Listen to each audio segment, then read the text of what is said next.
Hello everyone, welcome to Raaonline. I am Dr. Adhiti. I am a consultant in internal medicine at Mehta Hospital, and in this session we are going to start learning about the endocrine system by first trying to uncover the pituitary disorders. So in this session I will be focusing my attention on the pituitary hormones, particularly the anterior pituitary hormones. I am going to be discussing about hypopituitarism and the various hormone deficiencies that arise resulting from hypopituitarism. I am also going to be talking about pituitary tumors and the hormone hypersecretion syndromes that is associated with them. So let's start off by learning about the anterior pituitary hormones. So we have the growth hormone, prolactin, adrenocorticotropic hormone, luteinizing hormone, follicular stimulating hormone and thyroid stimulating hormone. Now growth hormone or GH is going to be produced by the somatotropes in the pituitary. Now these somatotropes make up 50% of the pituitary cells. Prolactin is going to be secreted by the lactotropes. Lactotropes make up 20% of the anterior pituitary cells. ACTH is secreted by corticotropes, which again makes up about 20%. Luteinizing hormone and follicular stimulating hormone LH and FSH are going to be secreted by the gonadotropes, which makes up 10% of the pituitary, and finally TSH is secreted by thyrotropes, which make up only 5% of the pituitary. So which is the most abundant cell? It is somatotropes, followed by lactotropes and corticotropes in equal proportion, followed by gonadotropes, and then finally you have the scantily distributed thyrotropes secreting the TSH. Now we all know that as far as the endocrine system is concerned, one of its unique features is the ability to go through the negative feedback mechanism. So we all know that the pituitary is under control of the hypothalamus. Now the hypothalamus secretes a lot of releasing hormones which then act at the level of the pituitary.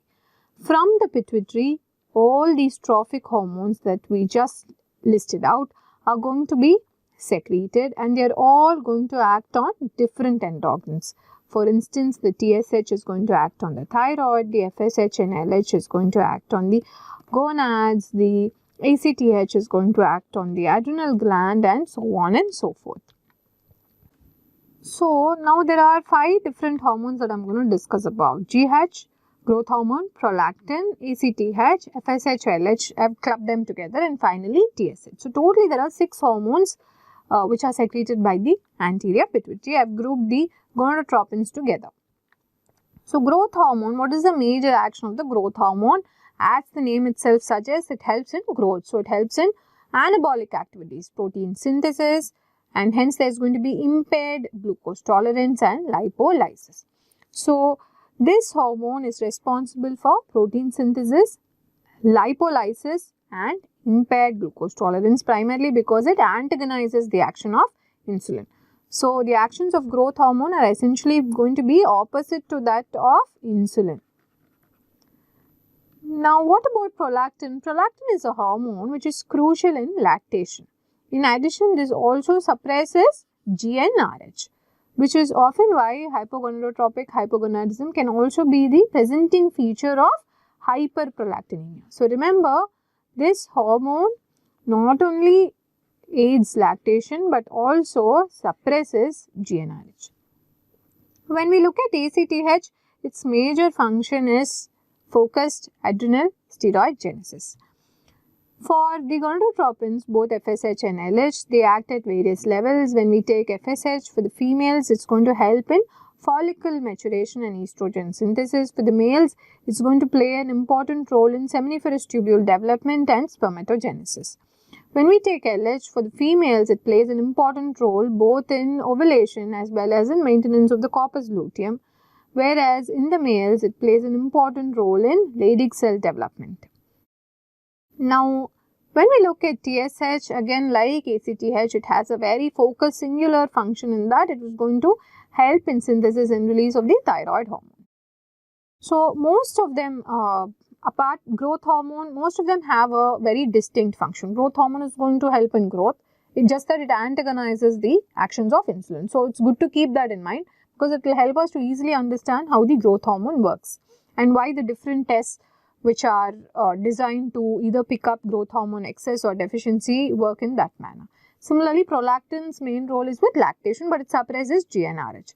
ACTH, adrenal steroid genesis, FSH and LH, lot of gonadal effects, and finally TSH, thyroid hormone synthesis and release. Now, high levels of growth hormone can be seen both in acromegaly as well as in puberty.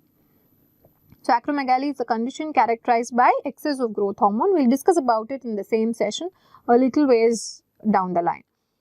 Now, where do we see high levels of prolactin? High levels of prolactin can be encountered with use of various medications. Now, this is one of the commoner causes of hyperprolactinemia. In addition, hypothyroidism and prolactinoma can also result in high levels of prolactin. What causes high levels of ACTH? Stress, exercise, inflammation, insulin-mediated hypoglycemia. All these can increase the levels of ACTH. Pulsatile GnRH and a rapid increase in estrogen can actually increase the gonadotropins. So, suppose instead of pulsatile GnRH, we give the GnRH in a continuous manner, that has the exact opposite effect. Similarly, instead of a rapid increase in estrogen, if there is a chronic exposure to high levels of estrogen, that's again going to result in the opposite effect by decreasing the gonadotropins. And finally, what causes increase in the levels of TSH? Increased TRH. TRH is thyrotropin releasing hormone, or deficiency of T3, T4 because of negative feedback which we saw earlier. Because all these glands, they are all going to release various hormones. Once these tropins, these trophic factors, they act on the various end glands, end organs, they are all going to secrete distinct hormones which are going to have negative feedback on the pituitary and on the hypothalamus, thereby keeping the whole axis under a tight control. So, what causes decrease in the levels of growth hormone? Malnutrition, cachexia, sepsis and somatostatin can all decrease the levels of growth hormone. Similarly, dopamine inhibits prolactin. In addition, T3, T4 glucocorticoids also suppress the levels of prolactin. Glucocorticoids decrease the level of ACTH. So, remember, for most of them, their end organs are going to control and decrease the tropic hormones. Similarly, continuous GnRH or chronic estrogen exposure is going to reduce the gonadotropins. T3, T4. So, as I mentioned earlier, T3, T4 is going to reduce TSH. In addition, somatostatin and dopamine can also reduce TSH. Now, I mentioned earlier that all these hormones are going to be under the influence of various releasing hormones from the hypothalamus. So, GHRH is going to stimulate release of GH from pituitary. Same way, CRH, GnRH and TRH also function for their respective trophic factors. Now, the only hormone, the only anterior pituitary hormone which is under inhibitory control from the hypothalamus instead of being under stimulatory control like all these hormones is the prolactin. Prolactin's control is predominantly inhibitory.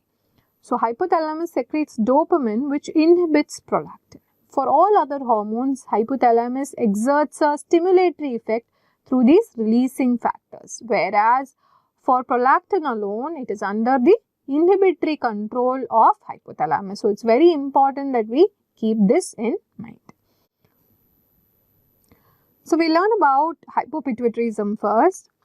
What are the causes of hypopituitarism? There are various causes ranging from developmental and structural anomalies to trauma, tumor, infection, infiltration and finally vascular insults.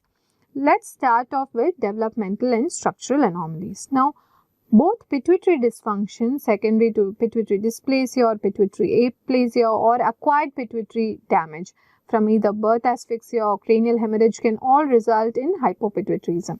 Similarly, all these mutations of various transcription factors which are crucial in hormone development also play an important role in hypopituitarism. So, PIT1 mutation, PROP1 mutation, TPIT mutation, all of them play an important role in hypopituitarism.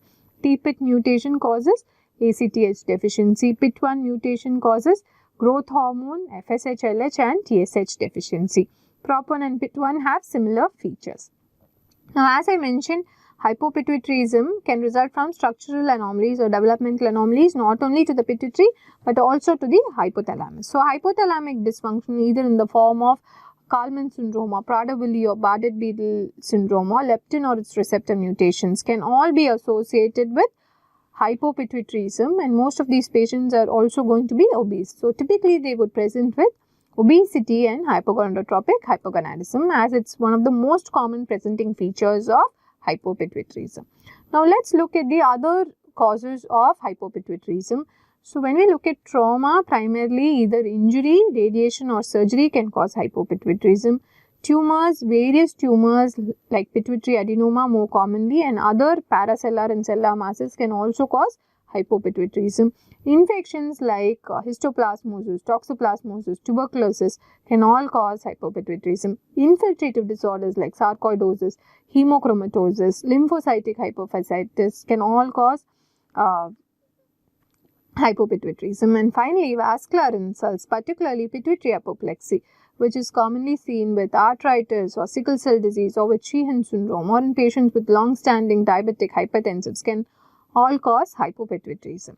Now, particularly with respect to radiation injury, most often when the patient has a pituitary or a hypothalamic damage which is going to be acquired, the first hormone that's going to become deficient is going to be growth hormone.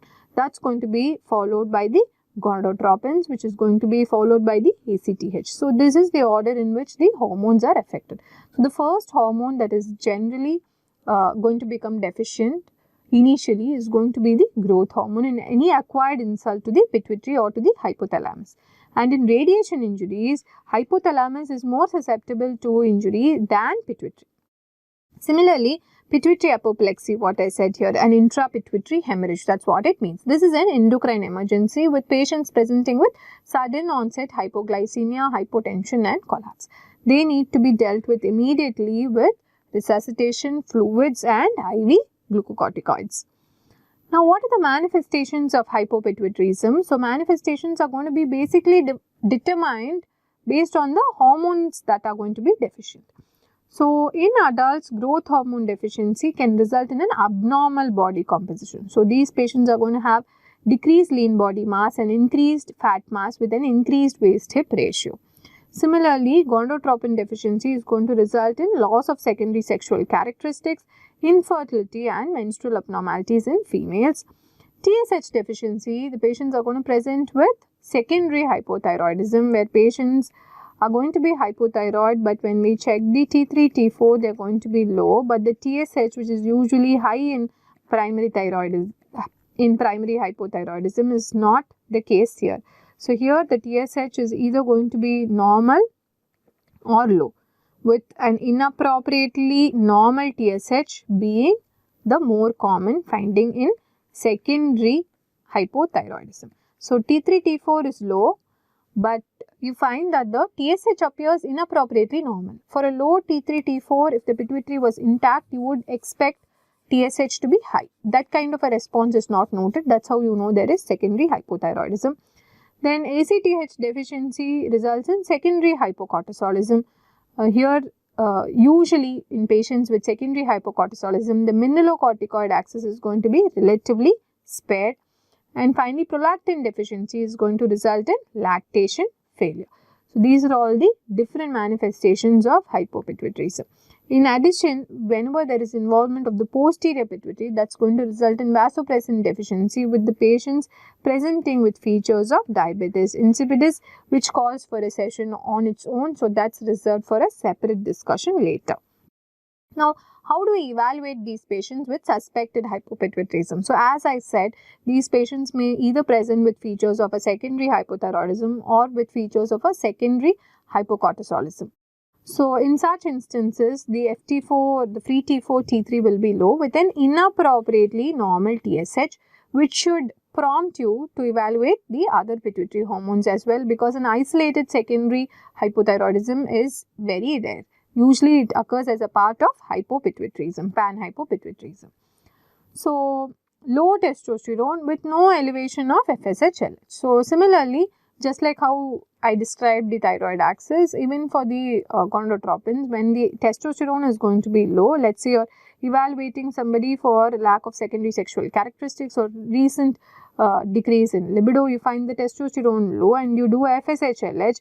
If the pituitary is intact, the FSH-LH is normally expected to be high in response to this low testosterone because of lack of negative feedback mechanism. I hope that is clear. Now, when the FSH-LH is also low, then that tells you this patient has a hypogonadotropic hypogonadism. So, that kind of a picture will be there. Similarly, when you look at the growth hormone reserve, the growth hormone's response to insulin-induced hypoglycemia or to arginine or to growth hormone releasing hormone will be decreased. And ACTH reserve again is something that is assessed with the insulin-induced hypoglycemia, that is going to be decreased. And indirect indicators, the cosentropin test. What is the cosentropin test? Cosentropin is basically it was earlier referred to as the synactin test. It is a synthetic ACTH.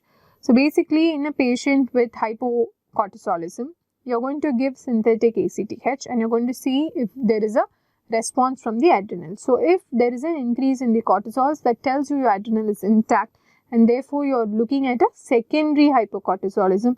If your response is impaired, then that tells you that adrenal is the problem and therefore you are looking at a primary hypocortisolism. So, I hope that is clear.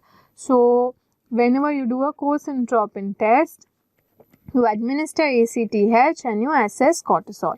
If there is a increase in the cortisol from the baseline, usually it doubles. If that is the case, then the adrenals are intact. That means this patient has a secondary hypocortisolism. What is secondary hypocortisolism? That means there is a ACTH deficiency.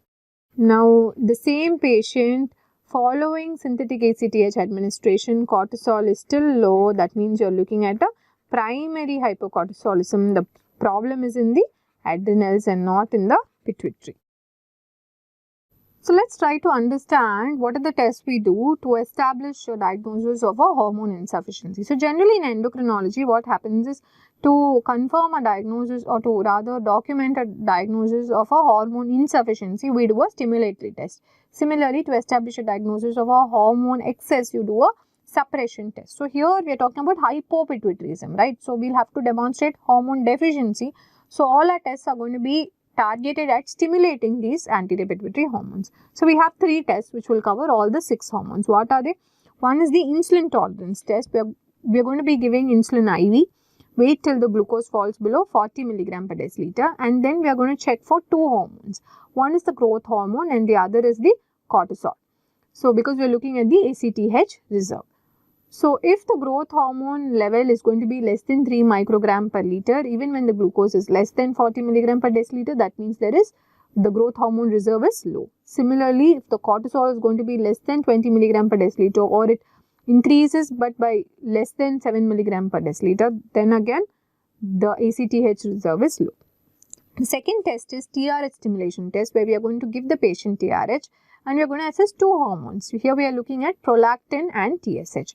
So, if there is a failure to increase in prolactin and TSH, that again tells us that the reserve is low. And finally, we have GnRH. This is again going to assess 2 hormones, FSH and LH. So, despite giving GnRH, if FSH and LH do not increase, that tells us that this patient has hypogonadotropic hypogonadism. So, these are the 3 important tests that we need to keep in mind for hypopituitarism. Insulin tolerance test looks at growth hormone and ACTH reserve. Then you have the GnRH stimulation test which looks at FSH and LH, and then you have the TRH stimulation test for prolactin and TSH.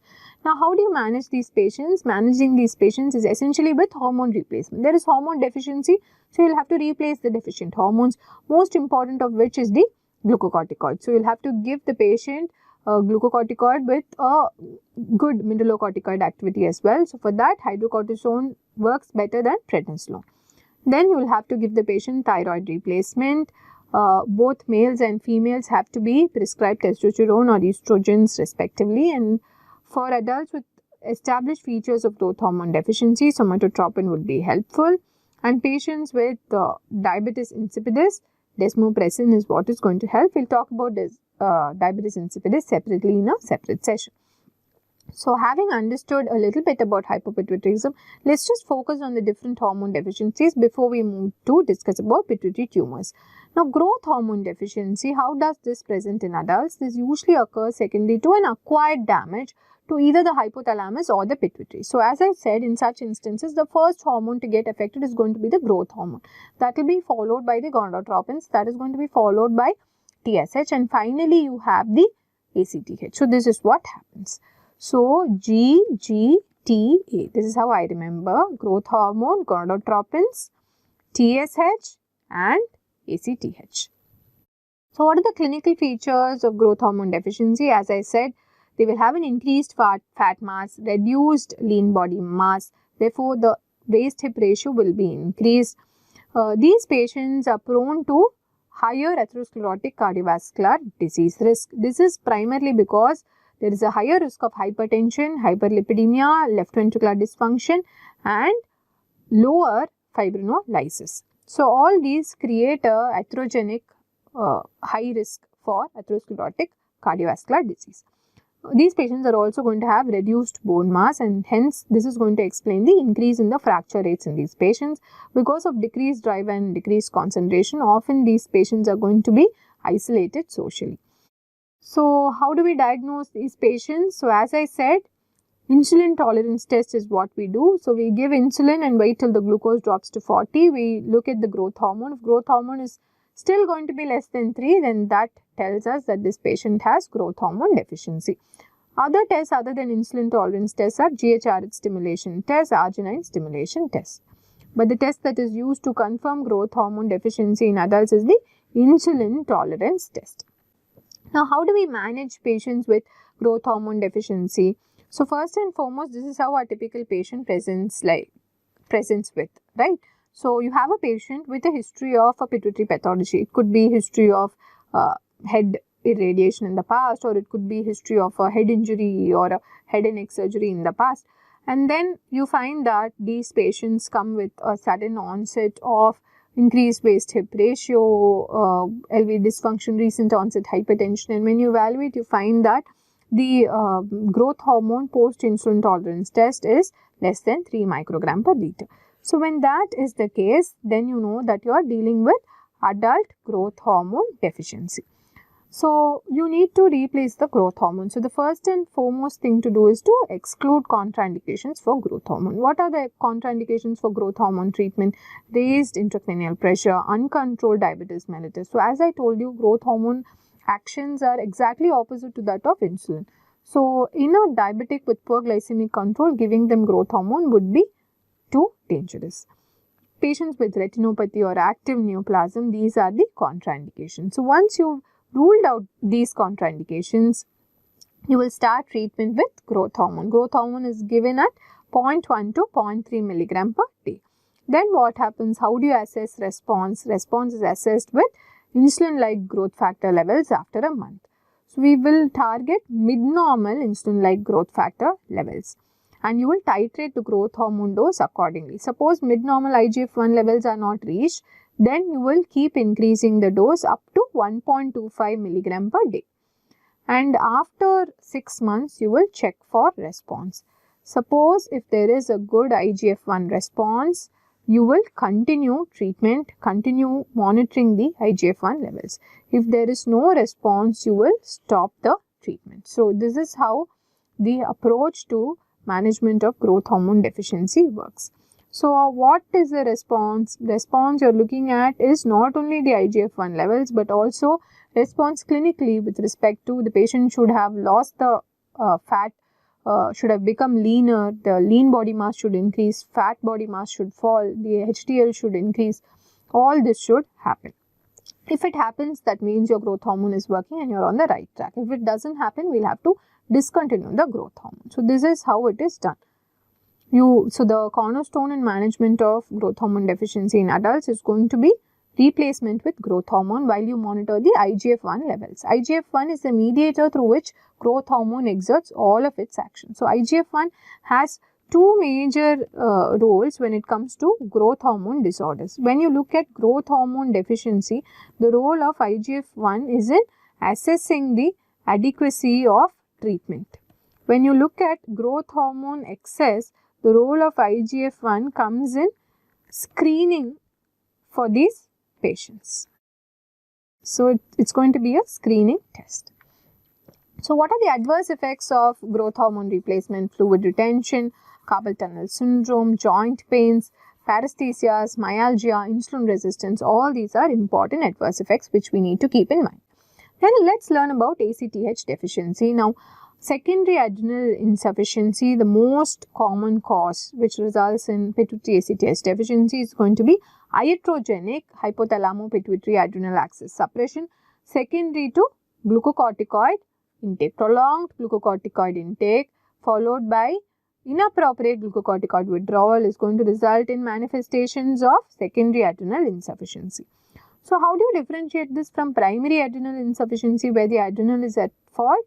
No hyperpigmentation and no features of mineralocorticoid deficiency unlike primary adrenal insufficiency. So, why does this happen? Now, we all know that what hormone is responsible for the hyperpigmentation? There needs to be ACTH stimulation, and ACTH will also stimulate the melanocyte stimulating hormone which is going to be responsible for the hyperpigmentation. So, in patients with primary adrenal insufficiency, because the adrenals production of glucocorticoids is reduced, the negative feedback is also reduced. Because of that, the ACTH levels would be high, which is going to contribute to hyperpigmentation. Not only that, what happens in primary adrenal insufficiency, there is a decrease in both the glucocorticoid as well as the mineralocorticoid because the whole adrenal is knocked off. But what happens in secondary adrenal insufficiency? In secondary adrenal insufficiency, the problem itself is with ACTH. Because ACTH is low, hyperpigmentation is also not seen. In the same way, because the adrenals are actually intact and mineralocorticoid secretion happens through a RAS axis which is different from the ACTH axis, the major stimulant for mineralocorticoid secretion is going to be angiotensin 2. Therefore, mineralocorticoid deficiency is often not a picture of secondary adrenal insufficiency. So, two very important findings. When you compare primary versus secondary adrenal insufficiency, which has more hyperpigmentation, it is primary. Similarly, which has more of a mineralocorticoid deficiency, that is again primary. So, this has to be kept in mind. Primarily because when you are opting to treat a primary adrenal insufficiency, it is all the more important to replace with a steroid with potent mineralocorticoid activity like hydrocortisone. Whereas, when you are planning to treat secondary adrenal insufficiency, it is acceptable even if you opt for a steroid with lesser potent mineralocorticoid activity like prednisolone. Now, how do these patients typically present? So, what you are going to see is the cortisols are going to be low and the ACTH is also going to be inappropriately low. So, low baseline cortisols and blunted response to ACTH stimulation test. So, what happens, although I said in the synactin test or the cosintropin test, when we do, if there is a response, that usually means that the patient has a secondary adrenal insufficiency. But what happens sometimes when a patient has a prolonged secondary adrenal insufficiency, this response may be blunted because the adrenals may have itself undergone atrophy. So, that also needs to be kept in mind. And whenever you do ACTH stimulation test, for instance, what we saw earlier, when you are going to put the patient through an insulin tolerance test, the ACTH reserve would be low and the cortisol increase will be less than 7 mg per deciliter, as well as the overall absolute value of the cortisol will also be less than 20 mg per deciliter, which is what we just saw. And there is going to be impaired cortisol response also to other stimulatory agents because ACTH itself is low. And how do you treat? You choose a steroid with a potent mineralocorticoid activity like hydrocortisone. And remember to increase the dose during periods of illness and stress.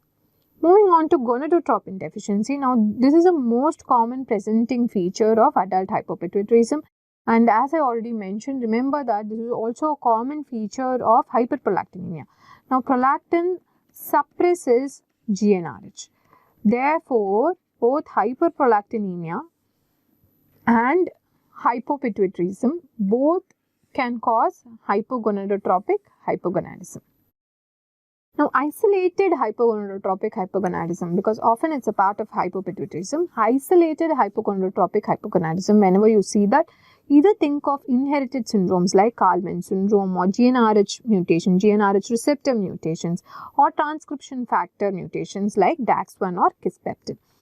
Now, acquired hypogonadotropic hypogonadism can also be there. So, for instance, in anorexia nervosa, stress, starvation, exercise, in all these there can be an acquired element to causing hypogonadotropic hypogonadism. So, isolated hypogonadotropic hypogonadism can also occur. So, it's not essential that every time you find a patient with hypogonadotropic hypogonadism, it has to be a part of hypopituitarism. That's not the case. Now, this can occur as a part of inherited syndromes like Kallmann syndrome or mutations in various transcription factors or GnRH mutations, or isolated hypogonadotropic hypogonadism can be seen in certain stressful situations like anorexia nervosa, starvation, or excessive aggressive exercise. And this is usually reversed on treating the cause. So, how do these gonadotropin deficiencies present? In females, it presents with menstrual abnormalities, often with oligo or amenorrhea, decreased vaginal secretions, decreased libido, breast atrophy and osteoporosis. And in males, again, it presents with decreased libido, decreased potency, infertility, decreased muscle mass with weakness, reduced beard and body hair growth, and also osteoporosis. Now, how do we diagnose gonadotropin deficiency? As I mentioned earlier, GnRH stimulation test is done, and on this test, if there is a failure to demonstrate a rise in both LH and FSH, then that tells us that this patient has gonadotropin deficiency. So, usually a normal response. What is a normal response?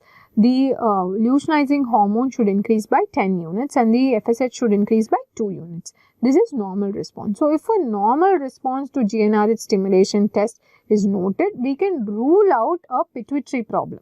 That is all that we can do. But suppose on the GnRH stimulation test, there is no increase in LH or FSH. So, there is an abnormal response. In that case, you cannot differentiate whether it is a pituitary or a hypothalamic problem.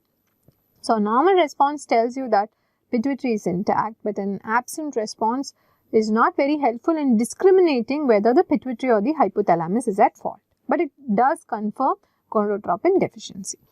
Now, how do you manage these patients is what I already covered earlier, but we need to know why exactly do we offer these patients these medications. So, for males, testosterone in the gel or in the patch or as an intramuscular injection is offered. This is to help promote development of external genitalia, secondary sexual characteristics, male sexual behavior, and also to promote anabolic state with build-up in the muscle and the bone mass. For females, again, to develop secondary sexual characteristics and to prevent premature menopause, conjugated estrogens or progesterone or estradiol skin patch can be offered. For ovulation induction, GnRH is given. For follicle development, FSH and human menopausal gonadotropin is given. For ovulation, human luteinizing hormone and human chorionic gonadotropin is given, HLH and HCG. So, all these hormones play an important role in assisted fertility techniques as well. And as I mentioned earlier, remember that pulsatile GnRH actually helps in increasing the levels of these hormones. So, for a patient with hypothalamic hypogonadism, so you've made sure that your pituitary is intact. If that is the case, then pulsatile GnRH is a good option because that's going to stimulate your gonadotropes in the pituitary to secrete FSH and LH. Now, having covered hypopituitarism and all the individual hormone deficiencies, let's look at the pituitary tumors. Now, we need to understand that there are various Sellar masses, the most important of which is the pituitary adenoma. In addition, hypothalamic lesions, craniopharyngiomas, rat cases, Sellar chordomas, histiocytosis X, metastasis, hematomas, brain germ cell tumor can all cause Sellar mass. The most important, which I am going to discuss today, is a pituitary adenoma. Now, this is the most common cause of pituitary hormone hyper or hyposecretion in adults. So, and hence we need to keep this in mind. This is the pituitary adenoma that we are talking about, and it makes up 15% of all the intracranial neoplasms. This is a benign neoplasm usually which arises from any one of the 5 cell types. What are the 5 cell types? The more common somatotropes, then you have the lactotropes, corticotropes, then the gonadotropes and the thyrotropes. Remember, 1/3 of them are actually non-functional. Hormone production or headache has no correlation with the tumor size. So, let's say you have a large pituitary adenoma, doesn't mean that it is going to be symptomatic, doesn't mean that it is going to be functional. Similarly, remember that secretion of hypothalamic hormones can cause hyperplasia and hypersecretion from pituitary.